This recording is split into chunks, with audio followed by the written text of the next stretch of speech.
तो सभी विद्यार्थियों को मेरा नमस्कार। आज की क्लास में हम लोग बात करेंगे भारतीय नदियों के बारे में, यानी अपवाह तंत्र जो इंडियन ड्रेनेज सिस्टम है उस पर हम लोग चर्चा करेंगे। ठीक है, हम लोग इंडियन ज्योग्राफी को पढ़ रहे हैं। भारत के भूगोल से तमाम परीक्षाओं में प्रश्न आते हैं आपके, तो सहायक आचार्य की परीक्षा में, या आप बिहार में बीपीएससी के अंतर्गत जो परीक्षा लिखेंगे उसमें भी ये काम आएगा। तो आप इसको अच्छे से देख लीजिएगा, ठीक है। और इतना अच्छे से देखिए कि आप झारखंड लोक सेवा आयोग भी जो है उसमें आप सवाल को आराम से कर लीजिए। तो अभी हम लोग बात करने वाले हैं भारतीय नदी तंत्र के बारे में। तो अपवाह तंत्र हेडिंग है सर, अपवाह तंत्र हेडिंग है भारतीय अपवाह तंत्र। तो अपवाह तंत्र या भारतीय नदियां, ठीक है। अपवाह तंत्र में हम लोग क्या पढ़ते हैं सर? भारत के नदियों पर हम लोग चर्चा करने वाले हैं। भारत की नदियों को आप जो है मोटा मोटी देखो, तुमको तो मेंस लिखना नहीं है भाई। तो अपवाह क्या है? नदियां जो बहती हैं, ठीक है, जो भी उसके साथ जल है, जल के अलावा बजरी गाद जो भी है, उसका एक क्षेत्र होता है जहां वो नदी बहती है, ऐसे करके, ठीक है। उस इधर भी मान लो उधर नदी जा रही है, तो ये वाला जो सब हो गया इसका अपवाह क्षेत्र हो गया, यानी बहाव एरिया हो गया। और ये नदियां जैसे कि मजाक नहीं है, नदी मतलब ऐसे थोड़ी है कि चल दी, कोई बस है, कोई ट्रेन है।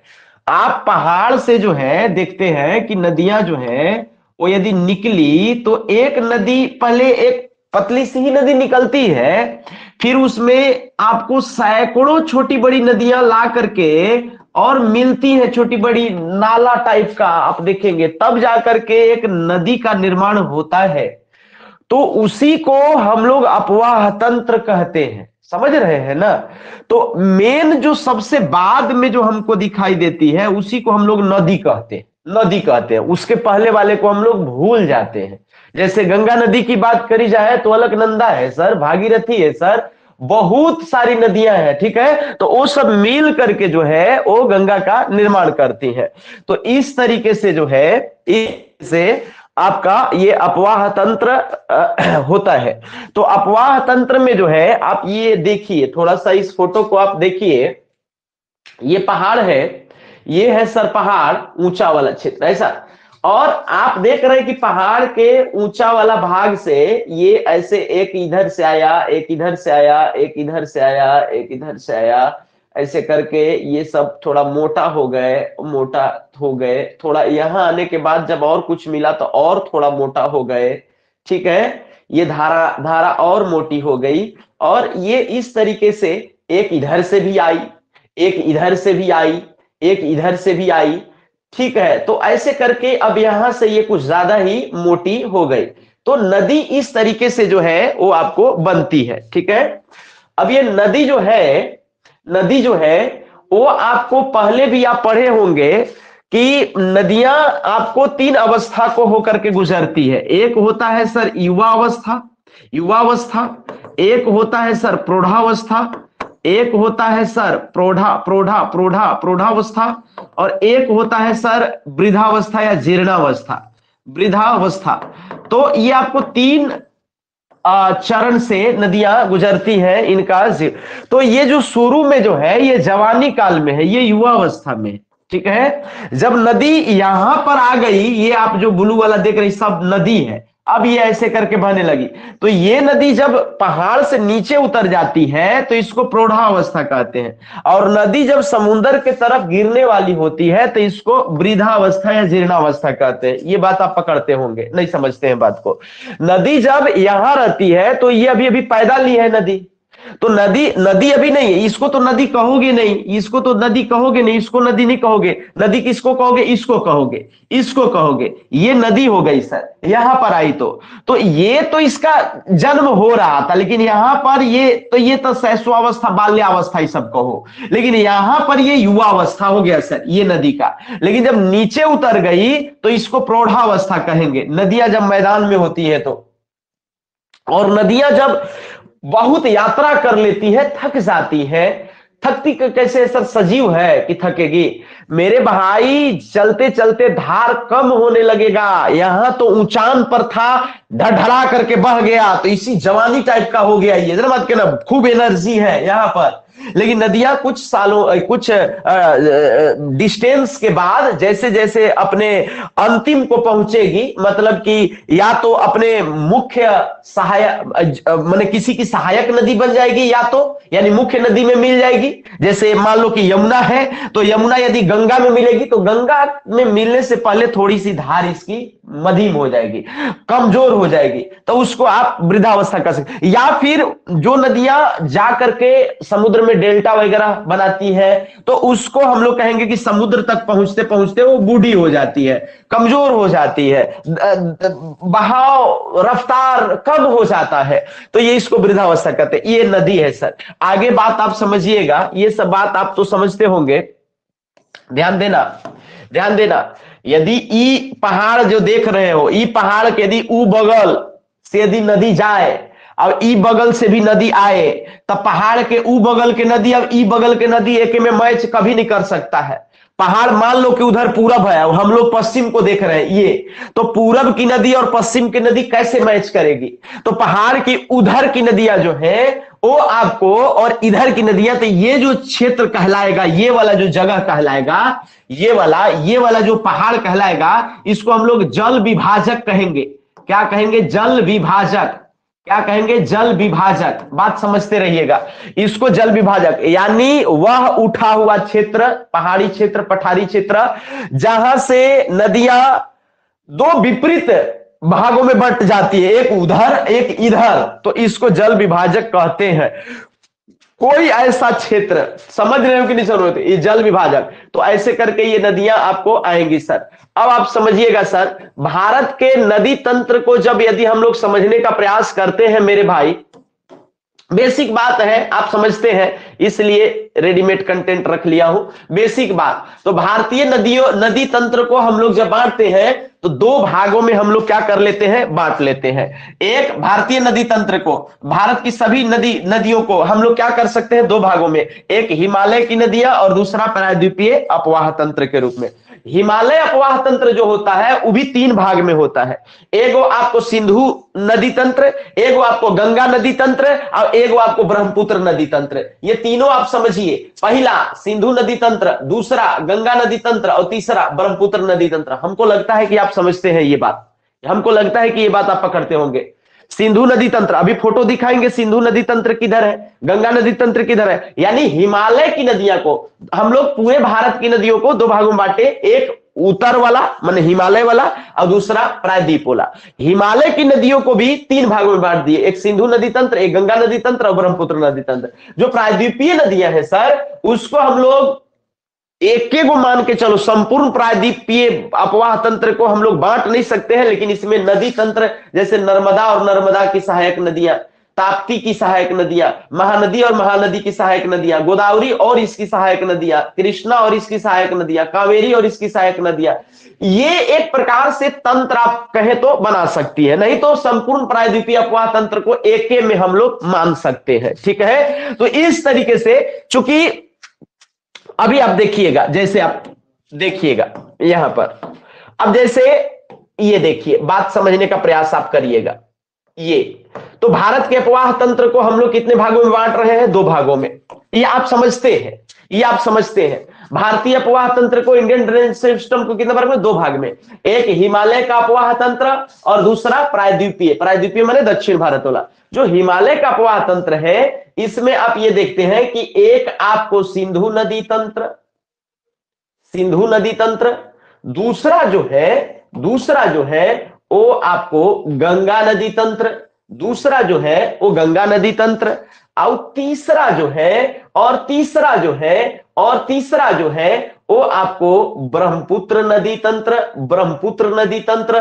बात समझ रहे कि नहीं? तो ई वाला हो गया सर गंगा, ये वाला हो गया सॉरी सिंधु, ये क्या हो गया सर सिंधु, ये क्या हो गया सर गंगा, ये हो गया सर गंगा, ये क्या हो गया सर गंगा, और ये हो गया आपका जो है सो ब्रह्मपुत्र। ये क्या हो गया सर ब्रह्मपुत्र, ब्रह्मपुत्र।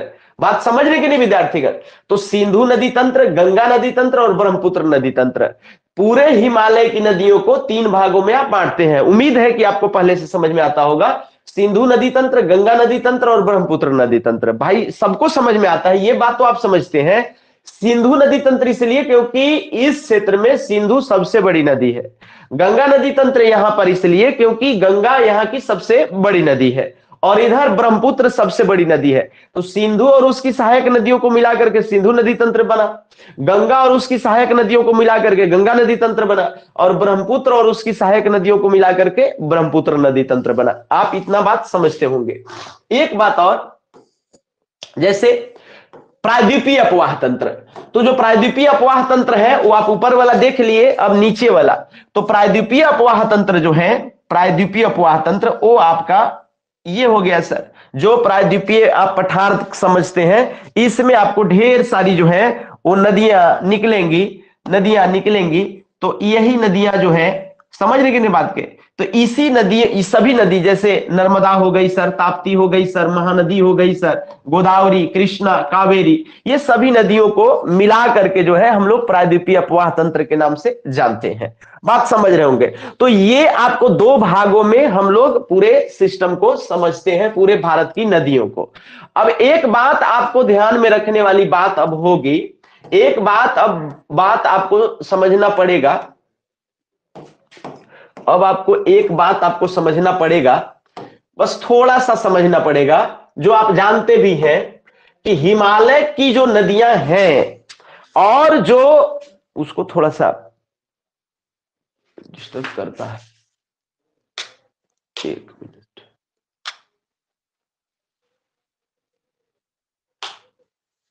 हाँ, तो आपको बता रहे हैं कि जैसे अब हमको क्या करना लेना है कि हम लोग हिमालय के यानी उत्तर भारत की जो नदियां हैं, उत्तर भारत की नदियां, या फिर आप कह लीजिए कि हिमालय की नदियां, जिसमें आपको गंगा, ब्रह्मपुत्र और सिंधु तीनों आपको आ जाएगा, और प्रायद्वीपीय भारत की नदियां, उसमें अंतर क्या होता है? प्रायद्वीपीय नदियां ये या नदी तंत्र, इसमें क्या अंतर है? तो ये दोनों में क्या अंतर है आप लोग जानते हैं। मूल बात बस 2 मिनट बता करके हम आगे बढ़ेंगे, ठीक है?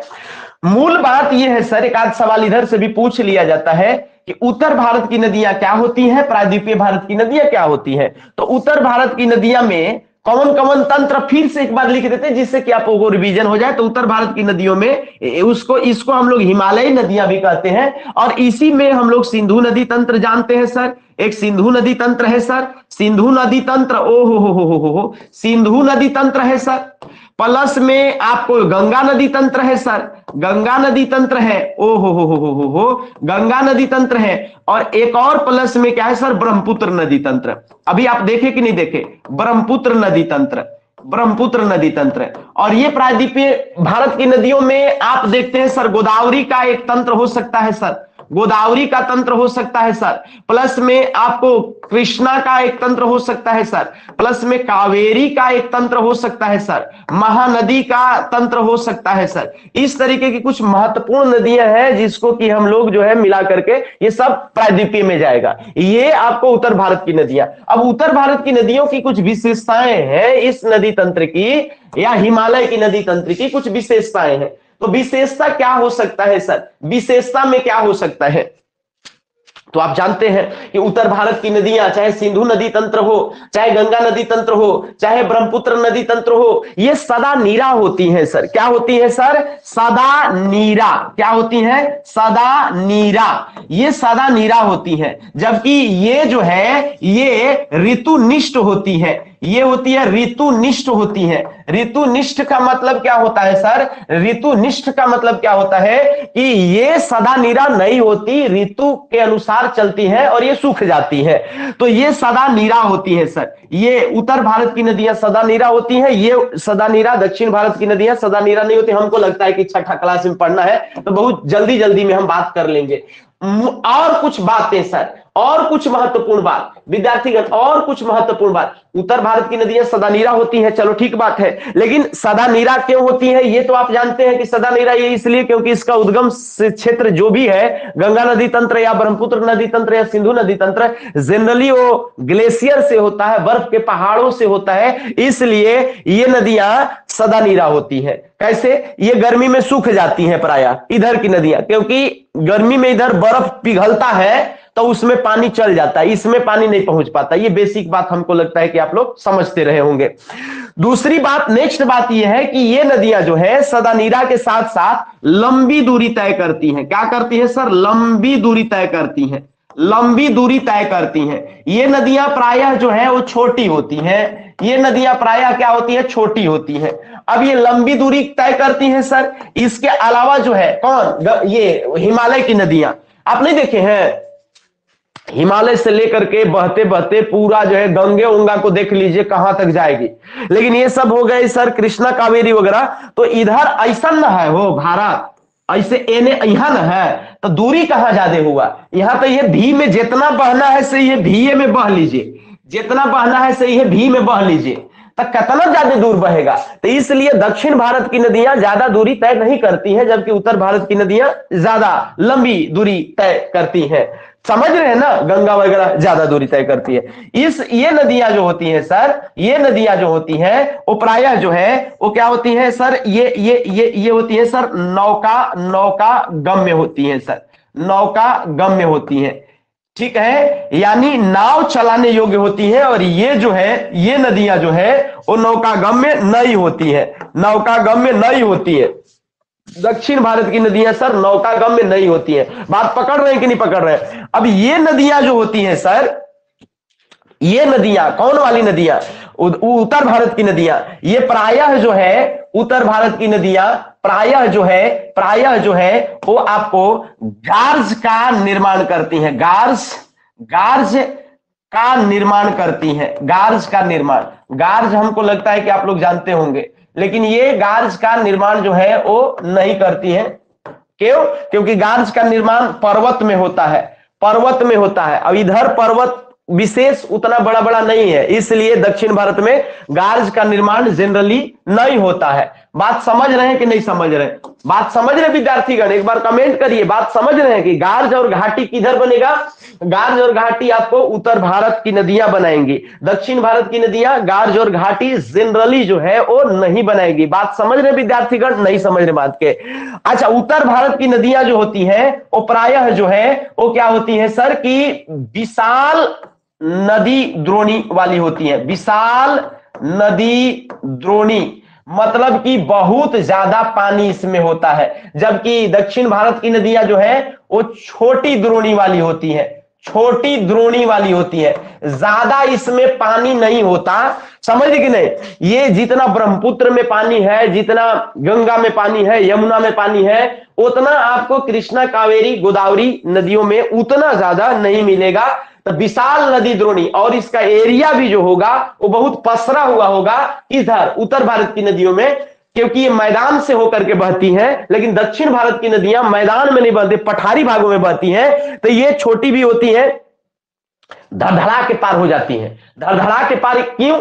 क्योंकि पठार में कितना पसरेगा जी, मैदान में न ज्यादा पसरेगा, पठार में नहीं न पसरेगा, तो ये करहा लगावल रहेगा, उधर धड़ा के पार हो जाएगा। तो इसकी नदी द्रोणी जो है, इसका विस्तार जो है, इसका एरिया जो है, कृष्णा कावेरी गोदावरी जैसी नदियों का विस्तार जो, इसका क्षेत्रफल जो है वो ज्यादा नहीं होगा गंगा जमुना ब्रह्मपुत्र आदि की तुलना में। हमको लगता है बात आप समझ रहे होंगे, क्योंकि बहुत बेसिक बात है इसलिए हम जल्दी जल्दी में स्पीड में पढ़ा दिए। तो ये हमको लगता है कि आप इसको एक बार देखिए, निहारिए, और हमको लगता है कि आपको समझ में आ रहा होगा। हमने कहा कि हमने कहा कि ये सदानीरा होती है, ये सदानीरा नहीं होती, ये लंबी दूरी तय करती है, ये छोटी दूरी तय करती है, ये नौकागम्य होती है। नौकागम्य इसलिए क्योंकि मैदान में चलेगा तो नाव चलेगा, पठार में चलेगा तो नौवा के नीचे जो है से कुछ लग जाएगा, फूट फाट करके सब खत्म स्वाहा। तो पठार में कैसे नाव चलेगा जी? ढोड़ागढ़ी में कने क्या पत्थर मिल जाएगा कहों का, तो नौकागम्य में कैसे हो सकती है पठारी भाग की नदियां? ये पठार में चलेगा। अरे ये प्रायद्वीपीय पठार की नदियों की चर्चा कर रहे हैं। प्रायद्वीप माने कौन सी? पठार। प्रायद्वीप माने क्या? मैदान। पठार ना है भाई। तो संपूर्ण प्रायद्वीप जब पठार है तो ये आपको जो है कैसे नाव चलाओगे पठार में? मैदान में ना चलाओगे। उत्तर प्रदेश के मैदान में गंगा में नाव चलता है, इसमें कैसे नाव चलाओगे? तो ये नौकागम्य नहीं है। क्यों नहीं है आप जान गए। गार्ज और कैनियन का निर्माण, गार्ज माने गढ़ा गढ़ा, वो जब पहाड़ में जाएगा और पहाड़ को काट करके, पहाड़ में ज्यादा नदी के धार रहता है तो वो काट करके गहराई करेगा और भी आकार के घाटी बनाएगा, बताए थे। तब भी आकार का घाटी, गार्ज का निर्माण, कैनियन का निर्माण जो है वो पहाड़ में हो सकता है, पठार में नहीं ज्यादा कटाई होगा। पठार का ज्यादा काटोगे, इसमें बहुत कठोर होता है पठार, और धड़ा के निकल जाएगा निर्माण के नदी। तो इसलिए गार्ज और कैनियन का निर्माण उत्तर भारत की नदियां करती हैं, प्रायद्वीपीय भारत की नदियां गार्ज कैनियन का निर्माण नहीं करती हैं। विशाल नदी द्रोणी वाली होती है उत्तर भारत की नदियां, जबकि इनका नदी द्रोणी छोटा होता है। किसका? दक्षिण भारत की नदियों का, प्रायद्वीपीय भारत की नदियों का। उम्मीद है आपको समझ में आ रहा होगा क्यों, क्या, कैसे, आपको ये बात समझ में आई होगी। अब हम लोग आगे की बात करेंगे, क्योंकि बेसिक बात था इसलिए जल्दी जल्दी में बात कर लिए। बहुत सारा और भी बहुत सारे अनगिनत अंतर हो सकते हैं, लेकिन मूलतः आपको इतना अंतर जानना चाहिए। ठीक है, आप ज्योग्राफी ऑनर्स नहीं कर रहे हैं, अब ना पीजी का एग्जाम देना है, तो जो बेसिक बात है आपको जानना चाहिए था। आप एक बार फिर से निहारिए, मैं कह रहा हूं कि अपवाह तंत्र को आप फिर से देख लीजिए। अपवाह तंत्र, उत्तर भारत के अपवाह तंत्र को आप बांट सकते हैं मेरे भाई। उत्तर भारत के अपवाह तंत्र को आप 3 भागों में बांटते हैं: सिंधु नदी तंत्र, गंगा नदी तंत्र, ब्रह्मपुत्र नदी तंत्र। उत्तरी हिमालयी अपवाह तंत्र या उत्तर भारत के अपवाह तंत्र को 3 भागों में: सिंधु नदी तंत्र, गंगा नदी तंत्र, ब्रह्मपुत्र नदी तंत्र।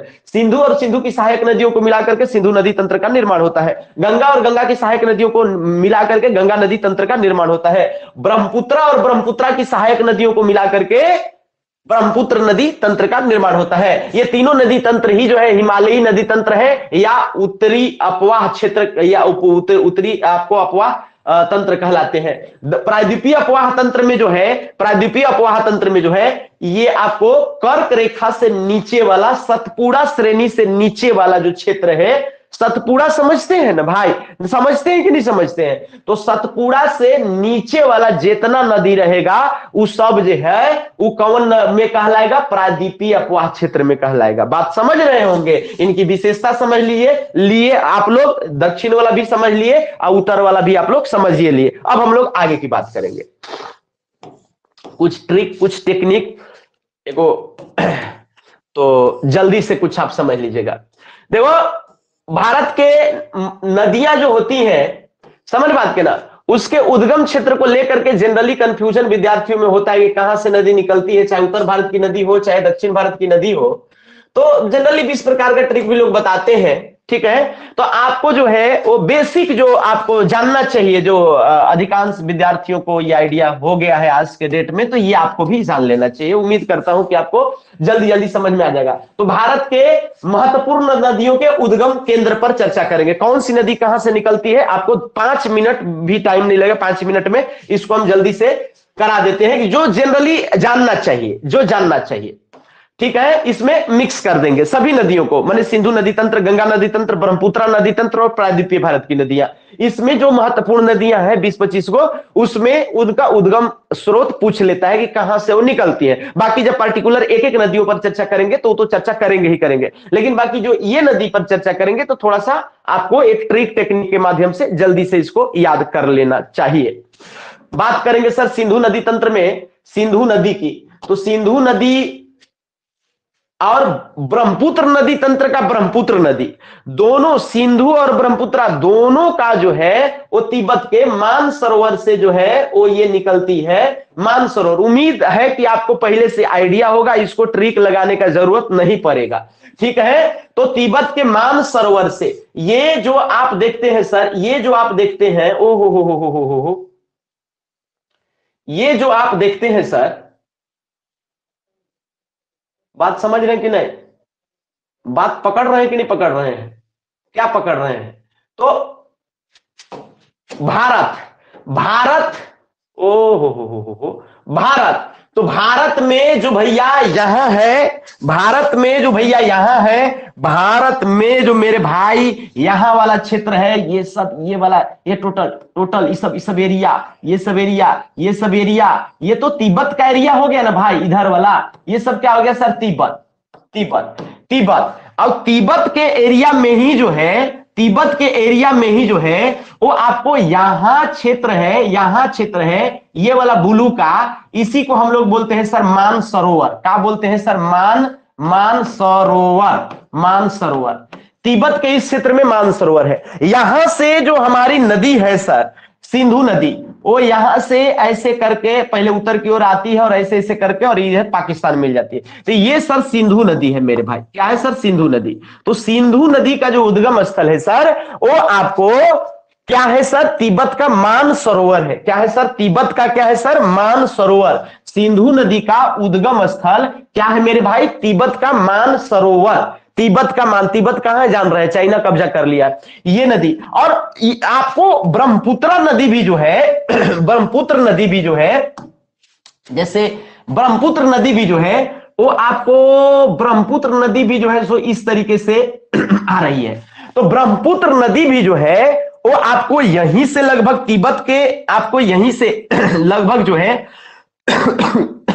यहीं से तो लगभग मानसरोवर के आसपास से ही जो है वो आपको ब्रह्मपुत्र नदी भी आती है। ये जो हरियर का है ये ब्रह्मपुत्र नदी है, अब ये जो ब्लू का है ये सिंधु नदी, सिंधु है। तो सिंधु नदी और ब्रह्मपुत्र नदी, कौन नदी सर? ये ब्लू का, हरियर का क्या है सर? ब्रह्मपुत्र, ब्रह्मपुत्र। तो ब्रह्मपुत्र नदी, ब्रह्मपुत्र।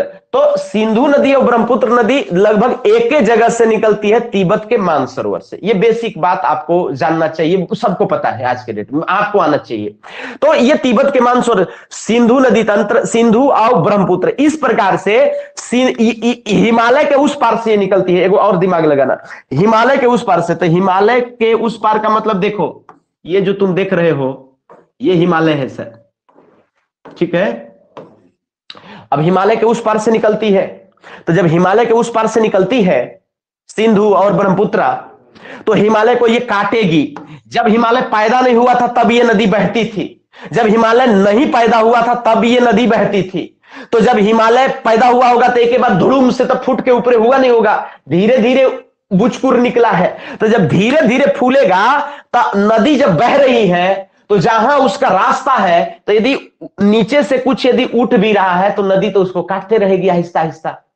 तो वो तो घटाते, तब बगल के क्षेत्र जहां नदी का प्रवाह नहीं है, बाएं वाला दाहिने वाला वो उठ जाएगा, लेकिन जहां ये बहती थी वहां नहीं उठ पाएगा, वहां तक खनरते रहेगा, खनहार खनहार के उसको खत्म कर देगी। तो ये नदी जो है अपना रास्ता, ये जो है जो हिमालय है उसके बीच से ये काट करके अपना बहते रही। तो इसलिए इसको जो है हिमालय से पूर्व पहले ये नदी थी, समझ रही कि नहीं बात के? इसलिए इस नदी को पूर्ववर्ती नदी कहते हैं। पूर्व में भी जो है वो इसका अस्तित्व था, इसलिए इस नदी को पूर्ववर्ती नदी कहते हैं। तो सिंधु नदी और ब्रह्मपुत्र को क्या कहते हैं सर? तो सिंधु प्लस ब्रह्मपुत्र बराबर क्या होता है? सिंधु प्लस ब्रह्मपुत्र, ब्रह्मपुत्र ब्रह्मपुत्र बराबर क्या है सर? सिंधु प्लस ब्रह्मपुत्र बराबर पूर्ववर्ती नदी है सर। क्या है सर? पूर्ववर्ती नदी, पूर्ववर्ती नदी, पूर्ववर्ती नदी। बात समझ रहे हैं कि नहीं समझ रहे हैं? पूर्ववर्ती नदी। तो पूर्ववर्ती नदी, पूर्ववर्ती क्यों? क्योंकि ये पहले से बहती है। अच्छा, सतलुज नदी भी आपको तिब्बत से निकली है, इसलिए सतलुज भी पूर्ववर्ती है। तो तीन प्रसिद्ध पूर्ववर्ती नदियां सिंधु, ब्रह्मपुत्र और एगो सतलुज भी है, अभी सतलुज भी बताएंगे। तो तीन प्रसिद्ध पूर्ववर्ती नदियां भारत की, पूर्ववर्ती, जो हिमालय को काट कर, कोई भी ऐसी नदी जो पहाड़ के पैदा होने से पहले वो बहती थी और पहाड़ बाद में जन्म लिया और पहाड़ को काट करके वो नदी अपना यथावत अपना रास्ता को बनाए रखी है, उसे पूर्ववर्ती नदी कहा जाता है। वैसी नदियां इसके उलट, जो पहाड़ को फॉलो करती है, उसका अनुकरण करती है, उस नदी को अनुवर्ती नदी कहते हैं। तो जैसे में गंगा नदी जो है वो हिमालय के पैदा होने के बाद गंगा उत्तराखंड के उत्तराकाशी जिले के गोमुख नाम के गंगोत्री ग्लेशियर से निकलती है। इसलिए जो गंगा है वो आपको हिमालय पर से निकलती है, हिमालय के पार से नहीं निकलती है, हिमालय पर से निकलती है। इसलिए गंगा अनुवर्ती नदी है। यमुना भी बंदरपुर के आसपास से आपको यमुनेत्री से निकलती है, इसलिए यमुना भी जो है वो अनुवर्ती नदी है। पूर्ववर्ती नदी तो वो होता है जो पहाड़ से भी पहले था। तो गंगा, यमुना, गंडक, घाघरा, काली, तीस्ता जैसी नदियां जो है वो आपको निकलती हैं जनरली पहाड़ पर से ही, इसलिए इन लोगों को हम लोग अनुवर्ती नदी कहते हैं। चलिए, तो अनुवर्ती और पूर्ववर्ती का कॉन्सेप्ट आप लोग समझ रहे होंगे। प्रमुख पूर्ववर्ती नदियां सिंधु, ब्रह्मपुत्र और सतलुज पूर्ववर्ती नदी, बाकी अधिकांश अनुवर्ती ही है, बाकी अधिकांश अनुवर्ती है। ये सब बहुत बड़े माइकलाल है। सिंधु, ब्रह्मपुत्र और सतलुज एक्सेप्शनल है, जो काट के पहाड़ घुसा है, तो ये अलग तब पूछा जाता है, पूर्ववर्ती है, ये बहुत पुरानी।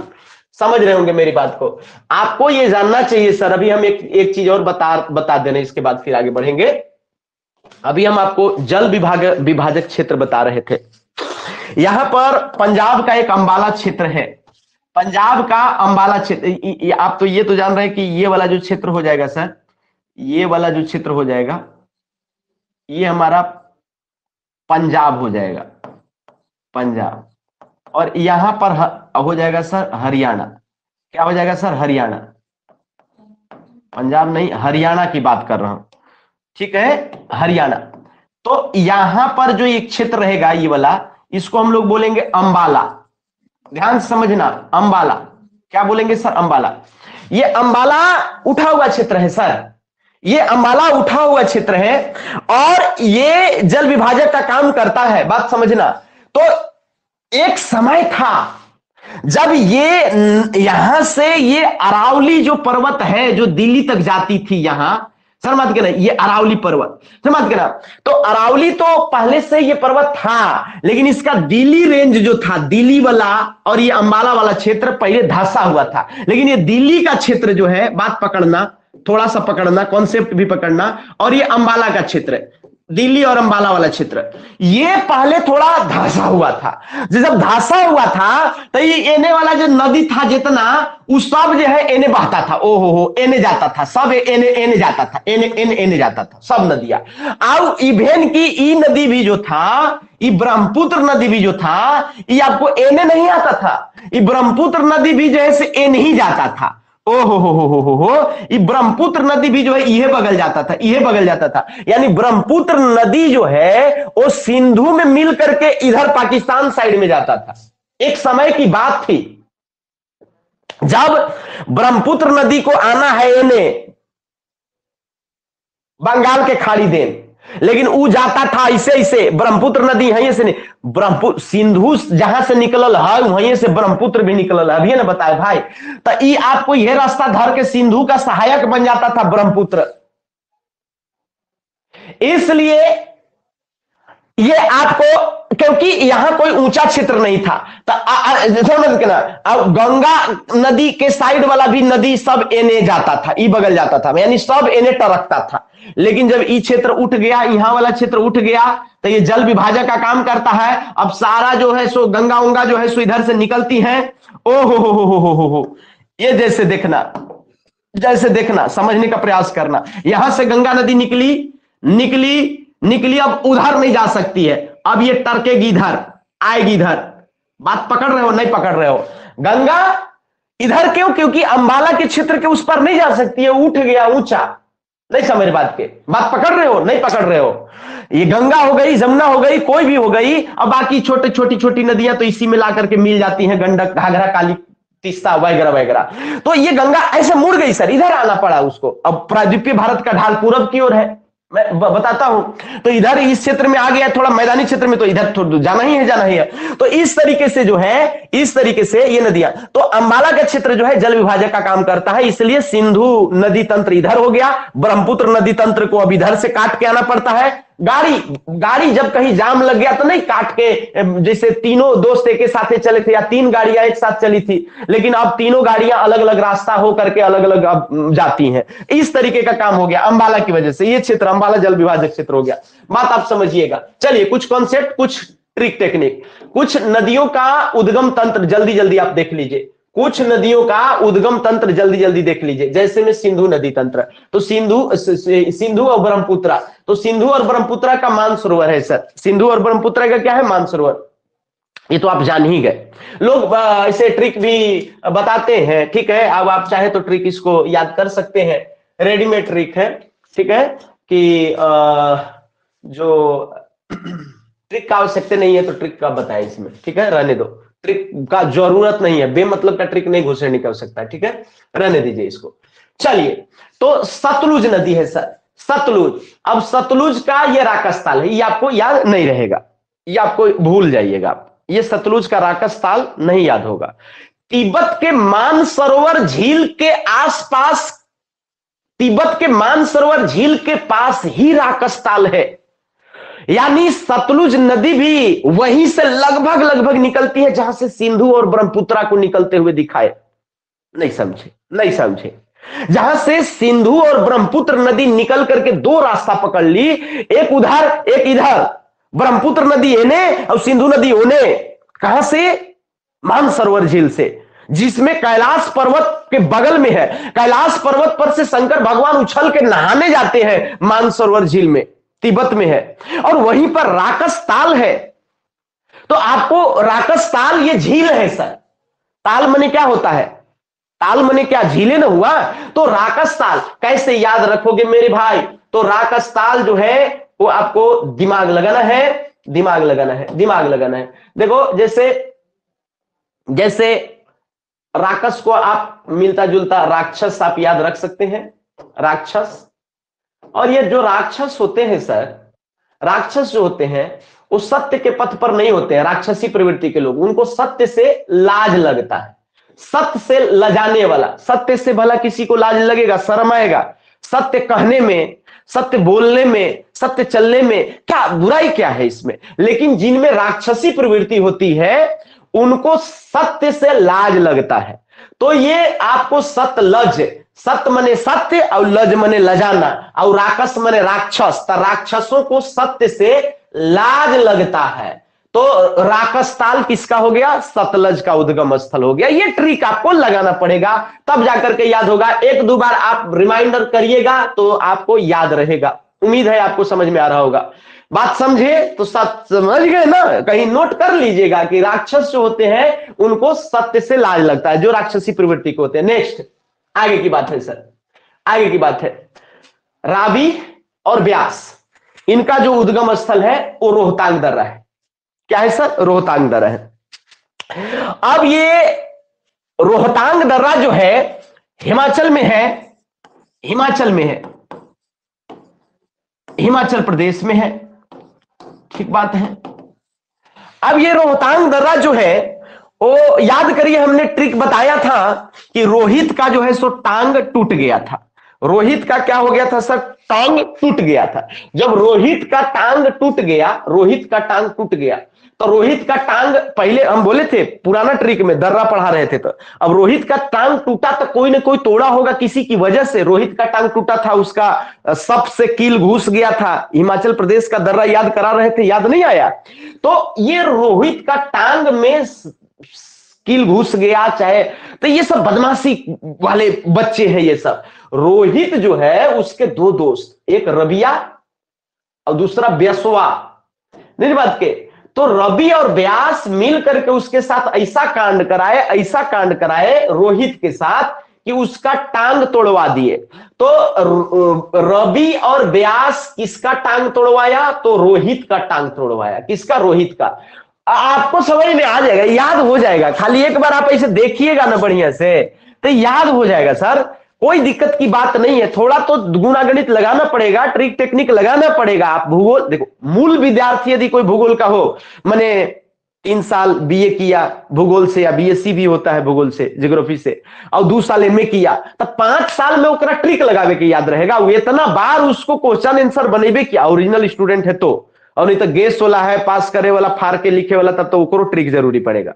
नहीं तो यदि ओरिजिनल यदि स्टूडेंट है, वो सीबीसीएस और सब प्रणाली पर आधारित आजकल परीक्षाएं होती हैं, यूनिट टेस्ट बार बार 15 दिन 10 दिन पर होता है, तो उसको तो याद हो जाएगा, उसको कहला ट्रिक। लेकिन आप भूगोल के मूल विद्यार्थी नहीं है, इसलिए आपको याद करना पड़ेगा। समझने से ये तथ्य याद नहीं होता, समझना अलग चीज है, और तथ्य को रटना रटेबे नहीं करेगा। अभी इस उम्र में याद क्या रटाएगा, उम्र के साथ रटने की क्षमता घटती है, क्योंकि बहुत सारा प्रेशर होता है, बहुत सारी चीजें होती हैं, दौड़ती हैं, तो कुछ गुणा गणित लगाना पड़ेगा जिससे कि आपको याद रहे। तो रवि और व्यास का जो है सो गोड़ कौन तोड़ दिया, तो ये नहीं, रवि और व्यास मिलकर रोहित का पैर तोड़ दिया। झेलम का बहुत पुराना ट्रिक है, रेडीमेड ट्रिक है, और आपको आसानी से ये याद हो जाता है। सारे लोग ये ट्रिक लगाते हैं, ये रेडीमेड है, मेरा नहीं बनाया है, ऊपर वाला सब मेरा बनाया हुआ था। ये वाला ट्रिक बहुत लोग ट्रिक लगाते हैं। शेषनाग होते हैं बड़का फन वाले जो है सो, समझ बात के ना, ये सब लोग लगाते हैं ट्रिक, समझ बात के ना।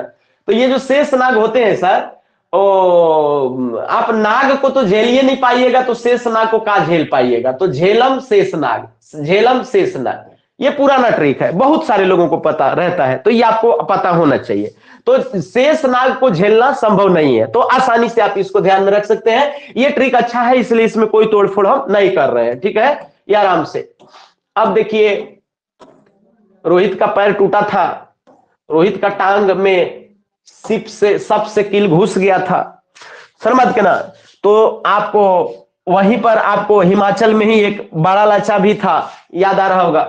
ये बाड़ा लाचा का जो है सो कॉन्सेप्ट ये है सर, बाड़ा लाचा का ये कॉन्सेप्ट ये है, लाचा का ये कॉन्सेप्ट ये है कि भाई साहब ये बहुत लोचा का बात है सर, बहुत लोचा हो गया, समझ के ना। चूंकि उसका पैर ऐसा टूट गया कि अब वो चिन्हा नहीं रहा है, समझ रही बात के ना। चिन्ह अब, चिनाब मने चिन्ह अब, क्योंकि क्या हो गया, बहुत लोचा हो गया। तो बहुत लोचा हो जाएगा तो वो चिन्ह भी नहीं करेगा, वो चिन्हाब को मने चिन्ह, चिन्ह मने समझ रहे हैं, पहचान में नहीं आ रहा है। अब आप रोहित को पहचान के दिखाइए, इतना गोड़ और तूड़ तार लिया है। रोहित का गोड़ कौन तोड़ा, ये रबिया व्यासवा मिलके रोहित का पैर तोड़ा, इसलिए ये अब चिन्ह अब काहे भैया, क्योंकि बहुत बड़ा लोचा हो गया। बाड़ा लाचा ला है ये, ठीक ना, ये ऊपर रेफ नहीं होगा, बाड़ा लाचा ला मतलब बहुत बड़ा लोचा हो गया, ये चिन्हा भी नहीं रहा है। कौन, रोहितुआ। रोहित का पैर किसने तोड़वाया, तो रवि और व्यास। अभी ऊपर आप देखें, समझ कि नहीं। इसीलिए रावी और व्यास का जो उद्गम स्थल है वो रोहतांग दर्रा है। और चिनाब जो नदी है सर, सिंधु की सहायक नदी है चिनाब, वो आपको चिनाब जो है, वो आपको चिनाब सिंधु की सबसे बड़ी सहायक नदी है। चिनाब सिंधु की सबसे बड़ी सहायक नदी है। चंद्रा और भागा दो सरिताओं से मिलकर के बनती है, ये आगे की बात करेंगे सर। लेकिन चिनाब जो है वो बाड़ा लाचाला दर्रा हिमाचल प्रदेश से निकलती है। तो चिन्हब बड़ा लोचा हो गया जी, बहुत बड़ा लोचा हो गया, ये तो चिन्हा भी नहीं रहा है। चिन्हब, अब चिन्ह के देखो, रवि और व्यास बात कर रहा है रोहित के बारे में कि अब तो चिन्हा भी नहीं रहा है। अब चिन्हब ये तो हो गया, इसके साथ मत के ना R15 पर जो है से लेकर के बाइक से गोड़ तोड़ दिया, मत के ना। तो कहानी सर खत्म है सर, आगे की बात है मेरे भाई, आगे की बात है। इसको बहुत सारे लोग उल्टी फुल्टी ट्रिक हम देखते, बहुत सारा टाइम से उसको बनाने का जबरन प्रयास करता है, लेकिन उसी को थोड़ा सा भ्रंशित कर देवे तो अच्छा ट्रिक बन जाता है, लेकिन लोग दिमाग कहां पाएंगे। आश्चर्य है, एक ही ट्रिक को जो है, एक ही ट्रिक को बहुत सारे लोग अपना ट्रिक कह करके पढ़ा देते हैं, और उनका जरा सा तोड़ मरोड़ने भी नहीं आता है। उनका मिलियन में जो है वो क्या उसको बोलते हैं, यूट्यूब पर फॉलोअर आता है, कौन फॉलोअर धरती पर से आ जाता है, राम गंगा, ठीक है। तो इसमें नैनी को मैली लोग कहता है, नैनी को मैली आप कैसे कह सकते हैं? नैनी मैली याद ही नहीं आएगा, समझ मत करना। नैनी से नैन याद आएगा जी, समझ मत करना। नैनी से नैन याद आएगा, नैनी से मैली कैसे याद आ सकता है किसी को? किसी ने ट्रिक बनाया, राम गंगा मैली हो गई। राम तेरी गंगा, एक गाना है, राम तेरी गंगा मैली हो गई। कैसे ही ट्रिक बन जाए भाई, राम तेरी नैनी, कैसे नैनी मैली दोनों दो बात हो जाएगा।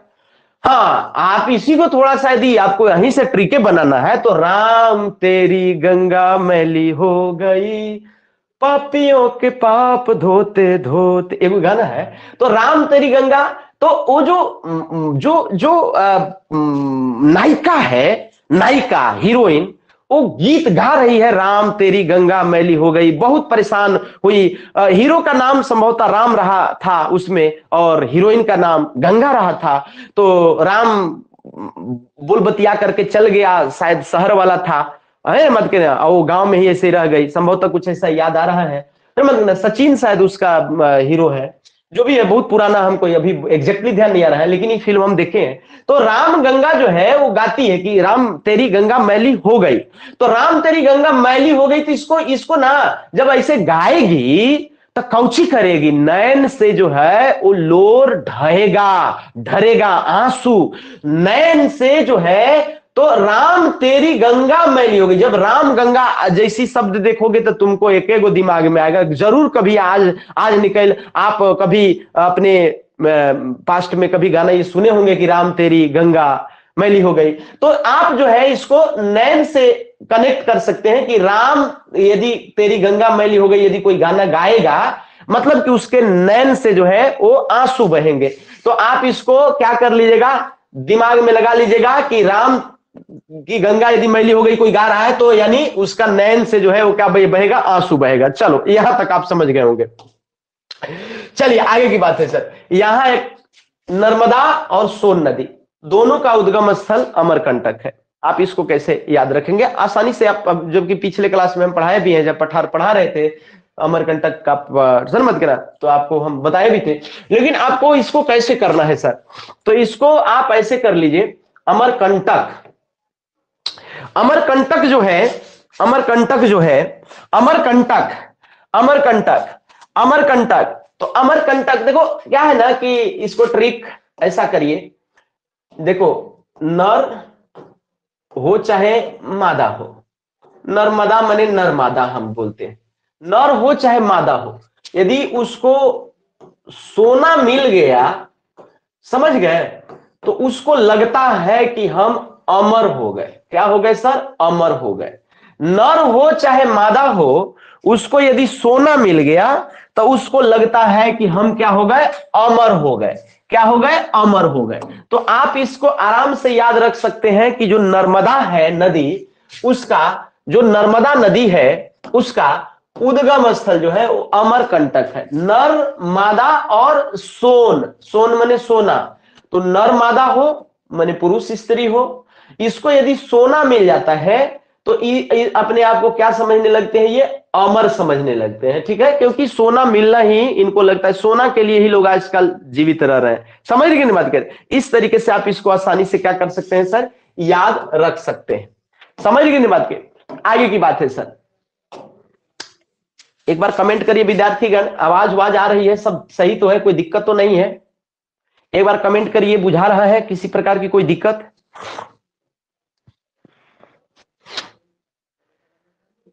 कमेंट कर दीजिए, बुझा रहा है, सब सही है ना?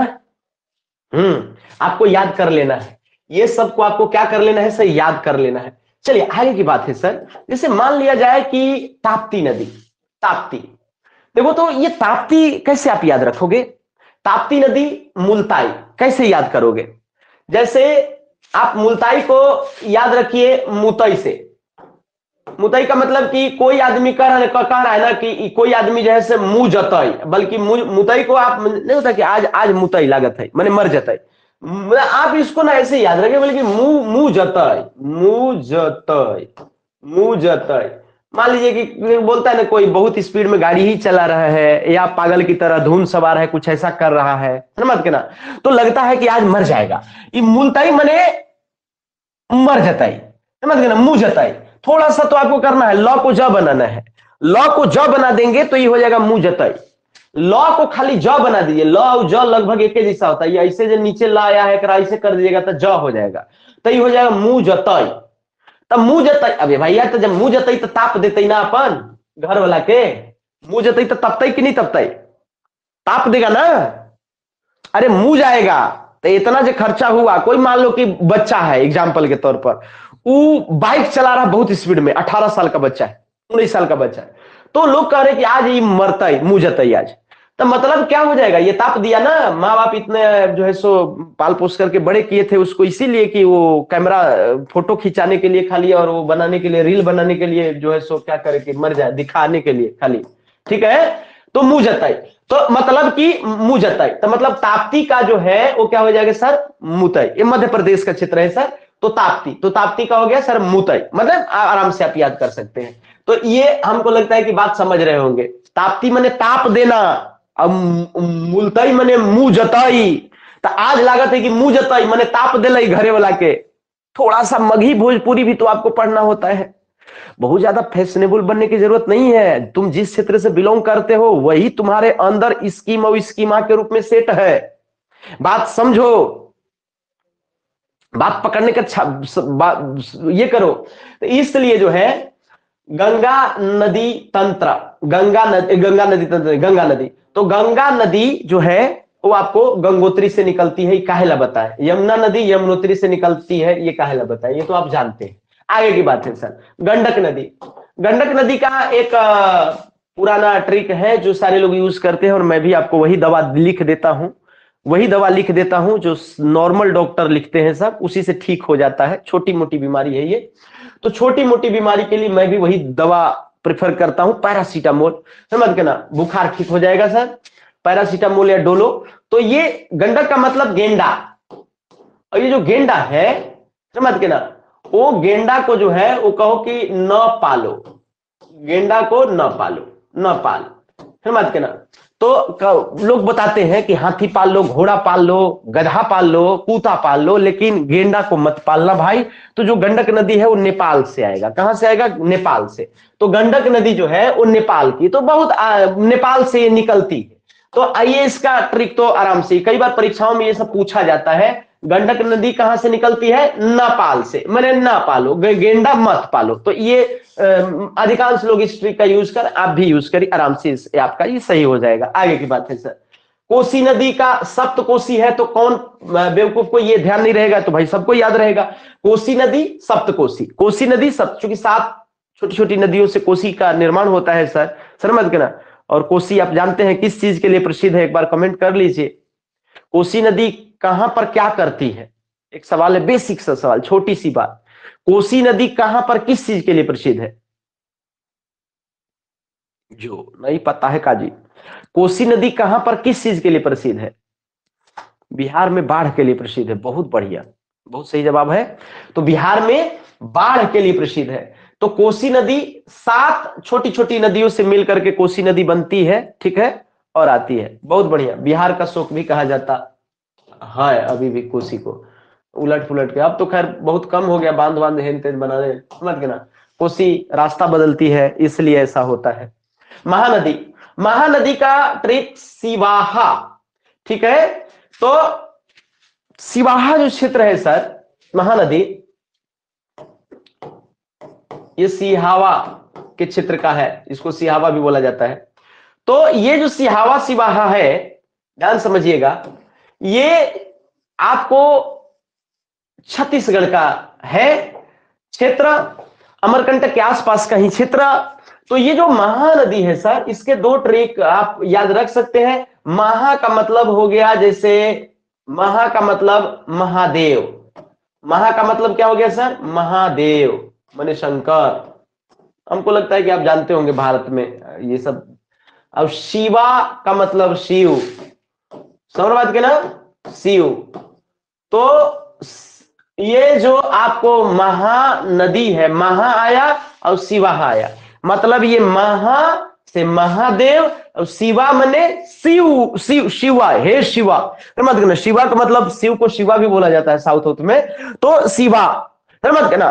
तो इस तरीके से महा मने महादेव और शिवा मने शिवा मने शिवा, तो महादेव का ही नाम शिव है, पर्यायवाची शब्द, पर्यायवाची नाम हो गया। तो आप ऐसे याद रख सकते हैं। एक दूसरा, यदि महादेव शिव नहीं जमता है तो दूसरा कि कोई महानदी है, माने बहुत बड़ी नदी है, जो क्या कर देती है कि जो भी सामने पड़ता है उसको स्वाहा कर देती है। स्वाहा करना माने समझ रहे हो, स्वाहा कर देना माने स्वाहा माने समाप्त कर देना। तो कोई महानदी है, बहुत विशाल नदी है, तो स्वाहा महानदी, महानदी माने स्वाहा। तो आप इसे भी याद रख सकते हैं। यदि महादेव याद आ गए तो आपको इधर याद आने चाहिए, शिवा माने शिव, तालाबी सा वाला शिव याद आना चाहिए। यद्यपि ये दन सभी ही यहां रहेगा। तो महानदी का आपको उद्गम केंद्र जो है सिवाहा हो गया सर। और ये छत्तीसगढ़ के आपको अमरकंटक के आसपास का है सर, मध्य प्रदेश और छत्तीसगढ़ के बॉर्डर पर से ये निकलती है महानदी सर, इस क्षेत्र से। चलिए गोदावरी नदी सर, गोदावरी नदी, गोदावरी, गोदावरी, गोदावरी नदी का उद्गम स्थल क्या हो सकता है? गोदावरी, गोदावरी नदी का उद्गम स्थल, ठीक है। तो इसका जो हो जाएगा, ये गोदावरी नदी जो है वो कहां से निकलेगी सर? तो त्रयंबकेश्वर से निकलती है, त्रयंबकेश्वर से, महाराष्ट्र में है क्षेत्र। तो आपको ये त्रयंबकेश्वर, ये नासिक का क्षेत्र है सर, नासिक। उम्मीद है आपको समझ में आता होगा। कुछ विद्यार्थियों को याद रहता है, कुछ को नहीं याद रहता है। यदि आप भूलने लगे तो आप ये ट्रिक आजमा सकते हैं। गो का मतलब गाय, गो मने गाय, गो मने कौची होता है सर? गाय, ठीक है। दावारी, समझ गए ना? तो दावारी का मतलब कि दावेदारी। तो जो गो का जो दावेदारी है, गो का जो दावेदारी है, वो हिंदू समाज में आप देखिएगा, कोई गैर हिंदू व्यक्ति बोल रहे हैं, कोई जैन हो, ये कोई पारसी हो सकते हैं, यहूदी हो सकते हैं, कोई मुसलमान हो सकते हैं, कोई हो सकते हैं, जो ये कह रहे हैं कि जो गाय का जो दावेदारी है ना हिंदुओं में, आप देखिएगा ना, गाय का को लेकर के इतना इतना दावा करते हैं कि उनका जो है त्रय मने तीनों जो है सो, समझ गए ना, त्रयंबकेश्वर मने ईश्वर, समझ गए ना, ईश्वर। तो गाय का जो दावेदारी है वो कहीं ना कहीं जो है त्रय मने समझिए कि ब्रह्मा विष्णु महेश, मने ब्रह्मा विष्णु महेश, त्रयम मने तीनों, ब्रह्मा विष्णु महेश।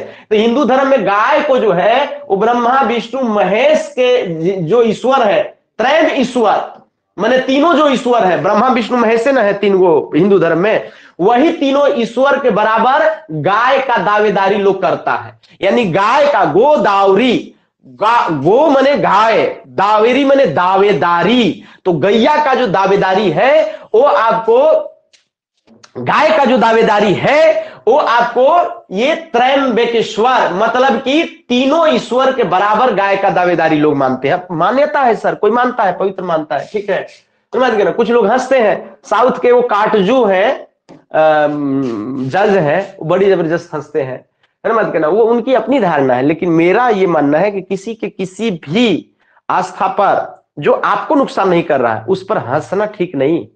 यदि कोई उसको पवित्र मानता है तो उसकी आस्था के साथ खिलवाड़ नहीं करना है, आप उसको छोड़ दीजिए, साइड में हो जाइए, ठीक है। हम गाय को एक जानवर मानते हैं। लोग आस्था का यदि विषय न हो तो गाय को जानवर से ज्यादा कोई क्यों माने, भी क्यों, प्रश्न ही उठता है। ये साइंस वाइंस के माध्यम से लोग इसको सिद्ध करने का प्रयास करते हैं, हिंदू धर्म वाले जो आस्था वाले हैं उसको सिद्ध करने का प्रयास करते हैं, गाय है तो ही ब्रह्मांड है, ये सिद्ध कर देंगे। अब आप यदि उनका पूरा प्रवचन सुन लेंगे तो आधा घंटा बाद आप भी मानने लगेंगे, आपका दिमाग उलट जाएगा, आप गाय को इंपोर्टेंट मान लेंगे आप, ऐसा ऐसा। तो ये अपना अपना लोगों का एक बड़ा प्रबल तर्क होता है, तो उस तर्क में क्यों पड़ना है? उनकी आस्था है सर, अच्छी बात है। हमारी आस्था यदि नहीं है उसमें तो हम उसको ना, हम एक पशु मानेंगे यदि हमको, मत करें, इस तरीके से बात है सर संसार के।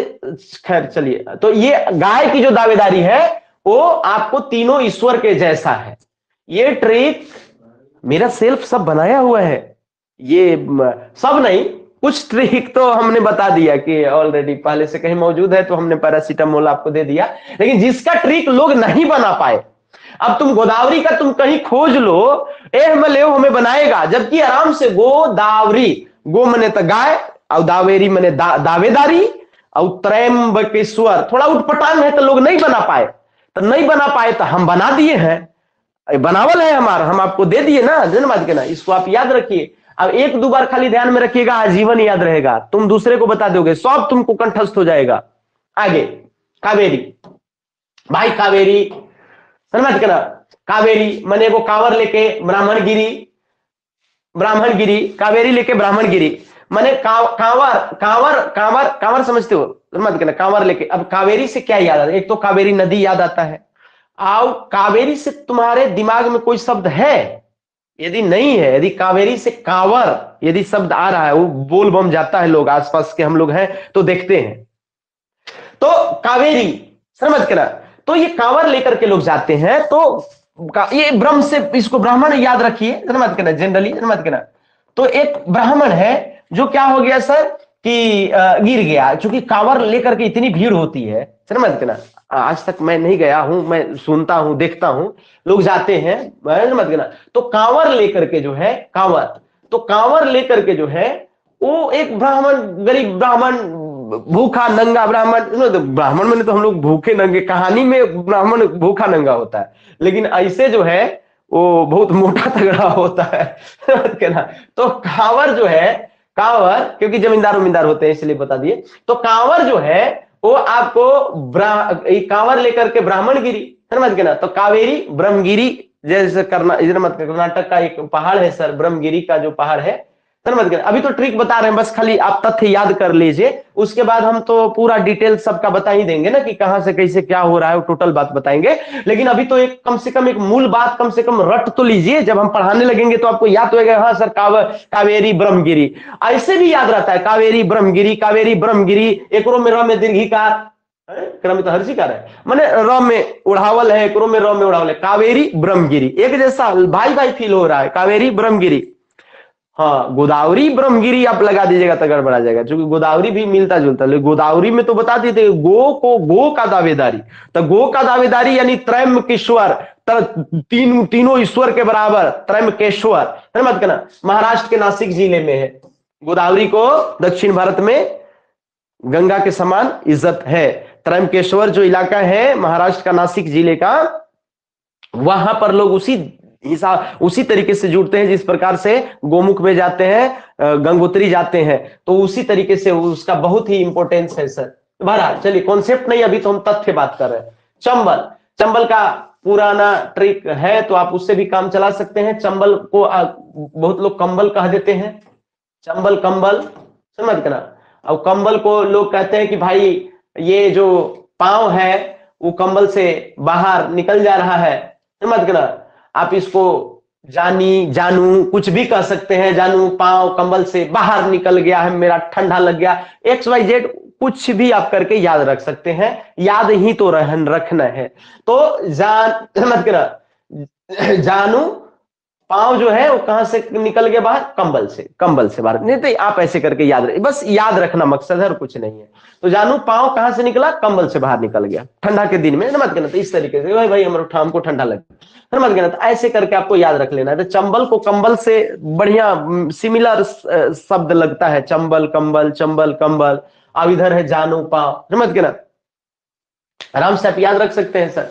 ये चंबल वगैरह जो है वो आपको सब मालवा के पठार क्षेत्र से ये निकलने वाली नदियां हैं सर, बहुत ही आपको बताए हैं। चंबल हो गई सर, पार्वती हो गई सर, बेतवा हो गई सर, केन हो गई सर, ये सभी नदियां जो है वो मालवा और ये आपको बुंदेलखंड के पठार से आपको होकर के जा रही हैं, यमुना की सहायक नदियां हैं सर। सोन भी आपको उधरी से निकलने मत कहना, सोन उधरी से प्रवेश, उधरी से जा रही है नदी, मत कहना। खैर चलिए आगे की बात है सर। कृष्ण, तो कृष्ण तो संसार के बहुत बड़े महाबलेश्वर है, ये है, तो इतना तो आराम से आप याद रख सकते हैं, सभी लोग इस ट्रिक का यूज कर सकते हैं। तो कृष्ण जो है वो महाबलशाली है।